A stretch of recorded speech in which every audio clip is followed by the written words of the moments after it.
Okay guys, today we're going to learn about grounds.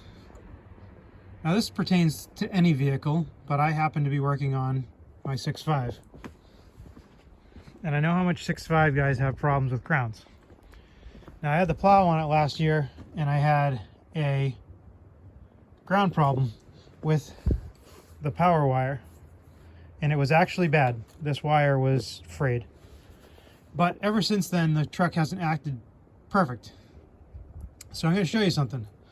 As you can see right here, we have almost a half of a volt. Whoops. We got a better. Whoops. Come on now. Be good. There we go. So this ground on this side is tied. I have it bolted to right here, and I'm checking the ground to the other side from it. So when you go to here, right there, it's 0. But if you go to right there where it grounds to the bracket, or the bracket itself, right, it's got a pretty good drop. Now let me start it, and you can see how when it's charging, it actually hardly even charges that battery. So obviously, let me just show you, on the cluster it's showing charging, right? But hopefully you can hear me. So this battery is almost new, that battery is almost new, and between here and there, it's almost dropping 2 volts. So when you check the voltage on this battery, you're hardly getting any voltage into the truck.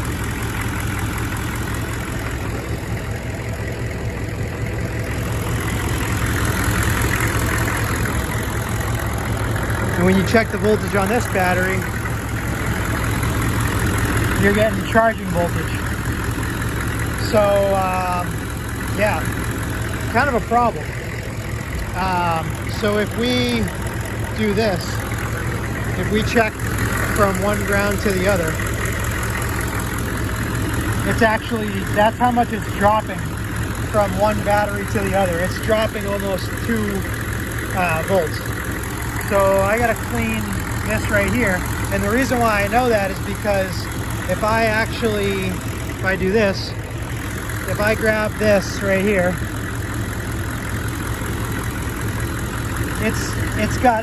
it's dropping no volts from one end of the wire to the other, right? Because I'm actually on the eyelet.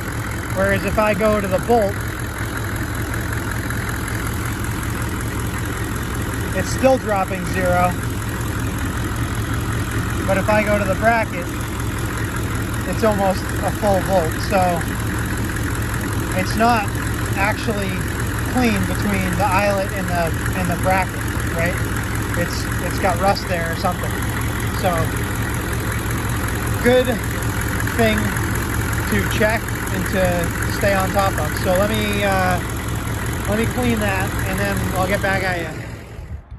All right, so I have cleaned the terminals, or sorry, not the terminals, but the terminal between the eyelet between here and here. We've now got it completely sanded and everything. I use the wire wheel because it's hard to get in there. It's a pretty stiff Bristol wire wheel. I was able to get in there without touching this hose too much. And I was able to pull that hose out of the way, get it sanded up. I sanded the ring terminal on the end too, just to get it nice and clean. So now we've got, we do not have a voltage drop between the 2 batteries, right? So that means from this connection on this battery to the connection to the block to the connection where this battery connects to, which is on the block over right down there. So it goes over to here. So we've got no voltage drop. We're not dropping any continuity between here and here. There's like next to 0 resistance. So that's the reading right there. Let me start this up for you. It starts way better now. It cranks way better because this actually has a high torque starter in it. And of course, I said it cranks better, not starts better, right? Correction. So now that it's running, even with a load on the circuit, I hope you can hear me, even with a load on the circuit, we're dropping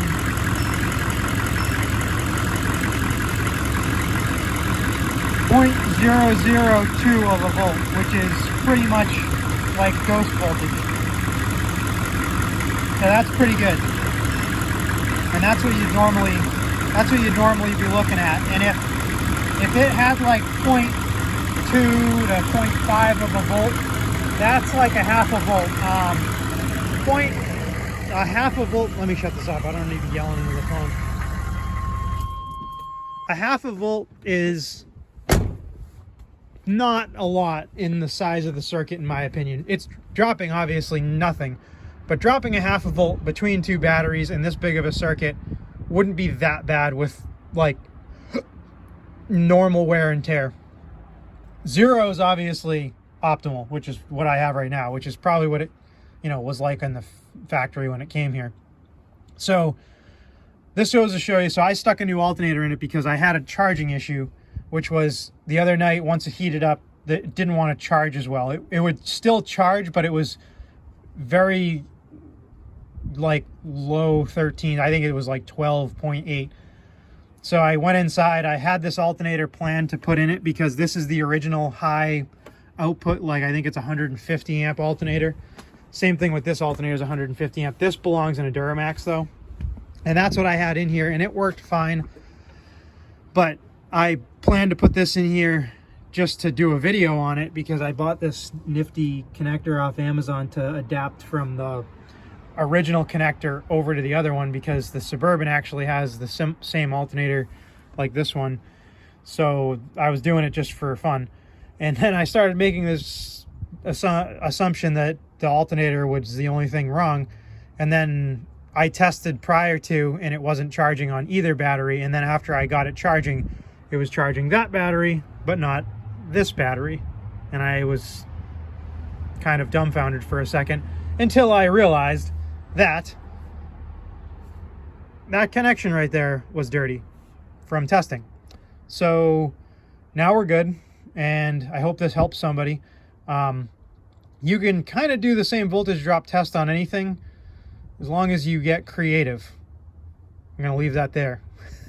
If you want me to elaborate on voltage drop testing and anything else, which this pertains to anything 12 volt automotive, I went to school for this stuff, so it's super fresh to me because I use it every day probably. Not every day, but on a weekly basis, I probably use these skills. So if you need help with your electrical system stuff in your 6.5 and you want me to make a more elaborate video on testing, and I do have a power probe, and power probes are great if used correctly, right? They can tell you a lot of what's going on. If we were to test right now with what's going on, you would actually be able to diagnose what's going on, like with the system, right? But multimeters really help. So I hope this was helpful for you guys. Like, comment, subscribe, and let me know if you'd like a longer video when it comes to this stuff, and I'll try to put one out there. Maybe we'll step into another 6.5 and see how healthy the system is after working for a while. All right, guys, talk to you later.